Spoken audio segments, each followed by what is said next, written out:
Welcome. Thank you for tuning in to this case. I'd like to present a Hydrus fail and rescue. We're going to start with the myostat right after finishing the cataract surgery here. And then I'll add some 1% non-preserved. I've already done the subconjunctival 2% with epi prior to the cataract surgery. I like to make sure the eye's completely anesthetized for the Hydrus because I find they can feel it. So I'm doing my usual inspection, make sure I have a nice en-face view, looks good, angle has heme in it, so that tells me it's open. And now I test the Hydrus device. I like to make sure it exits nicely, there's no binding. Every now and then I find one that does. Then I put the tip down to enter the eye and put my lens on, get a nice focus right on the tip, and then push the focus back as I advance the Hydrus towards the angle. I try to match the focus to the tip of the Hydrus. Once I engage, here you'll see me do a little false start. I thought I was in a good position. I wasn't. And you can see I'm struggling with the eye position. The patient's actually trying to look back at me and struggling a little bit. Give it another shot here and realize, once again, I think I got it. Looks good. And what is that? So I have to do a little inspection and notice how the blood came from the iris at the angle. It did not come through the Hydrus device. So that's not a good sign. That means the Hydrus is not in the canal. It looked like it was going in the canal. It looked pretty reasonable while I was inserting it, but there it is. You can see that it's kind of diving in. It's hard to tell exactly what it did, but I suspect it tore the iris root. So now I'm going to do a rescue technique that I've had to improvise over the last couple of years using Hydrus. Start by inflating the AC, and actually an overinflation, trying to do a little tamponade. The bleeding will not stop till the Hydrus is removed, so I'm going to put our inserter back in, open it up all the way, and then you have to get the other side, the inserter side, on the posterior surface. There you see me retract it and then pull out. It was a little hard to see because it was kind of covered in heme, but once it's in the proper position and you start to retract, the little jaw will close over. You can feel it's engaged properly and you pull everything out. So now I'm going to do more tamponade. I'm trying to get control of the situation. I've got my bottle pretty high. I'm going to aspirate out as much heme as I can. And then when I exit the eye, I'm going to do it with a real quick snap so that the chamber stays inflated. So I just want to get as much heme out as I can.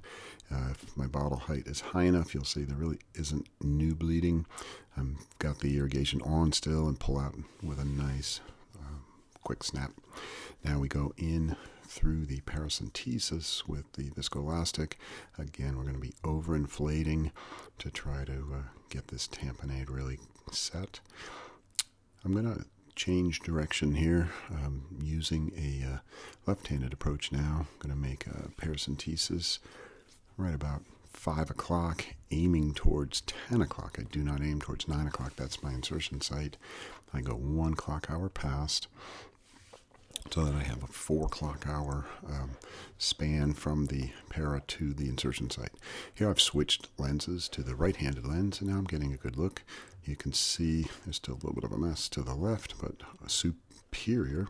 Oh, I'm sorry, that's inferior. This is the right eye. It's looking good.